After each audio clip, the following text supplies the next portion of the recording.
So here in the Delhi High Court, explosive hearing on the Delhi violence case. Now there are two issues relating to the Delhi violence before the Delhi High Court. One came up late last night on the night of Tuesday, 25th February, when there was a problem with ambulances reaching certain hospitals, including the Al Hind Hospital in Muzaffarabad. The Justice Muralidhar of the Delhi High Court took up the matter late last night, passed an order for the police to ensure access for ambulances, which was complied with.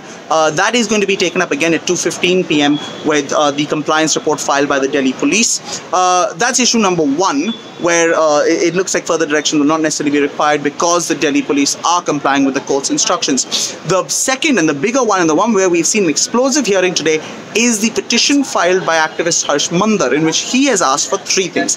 One, for a judicial inquiry into the violence and the preservation of all the evidence required to properly assess what's been going on. Number two, he's asked for compensation for victims of the riots and the deceased persons here. And number three, and this is the very contentious one, he's asked for FIRs to be registered against the three BJP leaders, Kapil Mishra, Anurag Thakur, Parvesh Verma, as well as anyone else as required, who have made incendiary and instigating speeches which have potentially played a role in causing this violence. Now, as you know, in the run-up to the Delhi elections, Parvesh Verma and Anurag Thakur made incendiary speeches, including asking for Goli Maro Loko. Parvesh Verma said that, the protests at Shaheen Bagh should be removed because they would otherwise rape and cause damage and enter the homes of people across Delhi. But Kapil Mishra, of course, gave a speech on Sunday itself, on the 23rd of February, where he talked about the Jafrabad metro protest, which had sprung up the previous night, and said that, if once Donald Trump left the country, they would not be listening to anything what the police said. They would go and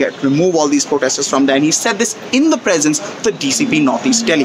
Now, this was obviously a very, very explosive statement, incendiary speech. This matter was initially listed before another court, but because that bench was not sitting today and it was an urgent matter, it was taken up before Justice Muralidhar and Justice Talwant Singh, the same judges who passed the order last night, and they have now conducted a brief hearing which was going to continue about this matter. Now, according to them, they were challenged here by the Solicitor General Tushar Mehta, who argued that this matter was not necessarily urgent, didn't have to be taken up today itself, and he asked for further time to be able to provide arguments on behalf of the Delhi police, whom he was representing on the instructions of the Lieutenant Governor of Delhi. Now, this was initially opposed, in fact, by the Standing Council for the Delhi government, who represents the Delhi Council of Ministers, the AP government's Council of Ministers, Rahul Mehra, who said that it was he who had the right to be here. Mehta had not been authorized. There's a bit of an argy-bargy over that. The court has said they will consider that issue later, but right now want to hear what Tushar Mehta, as the Solicitor General, as the law officer, most senior law officer of the country present here right now, has to say. Now, he came up and initially said that there needs to be further time. He needs to take instructions. The matter should be instead be posted for another day. The judges did not agree with that. Justice Muralidhar said, look at what's going on generally across the city, and look at the speeches which are made, and these disclose a question of urgency, and they have to be dealt with right now.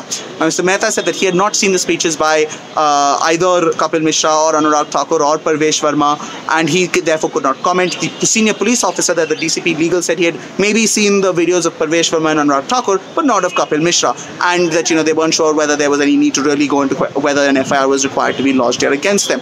Now, this was then became an issue because Mr. Mehta was saying this was not a matter of urgency to be heard today, whereas the judges said no, it very much was, pointing out that some of those speeches were from long ago, and others, and the one by Kapil Mishra, for instance, was dealing with was potentially involving a cognizable offence because he was inciting violence at Jafrabad, which later saw severe violence on Sunday as well as Monday, and has continued to be to see riots and the burning of shops and the killing of people in what's going on there. Now, as a result, the Delhi High Court was asking these very strong questions from the Solicitor General. It said that Justice Muralidhar said that he was amazed at the attitude of the police and the state of affairs of the police, that they didn't know what was being said in these speeches and weren't taking action as required against them.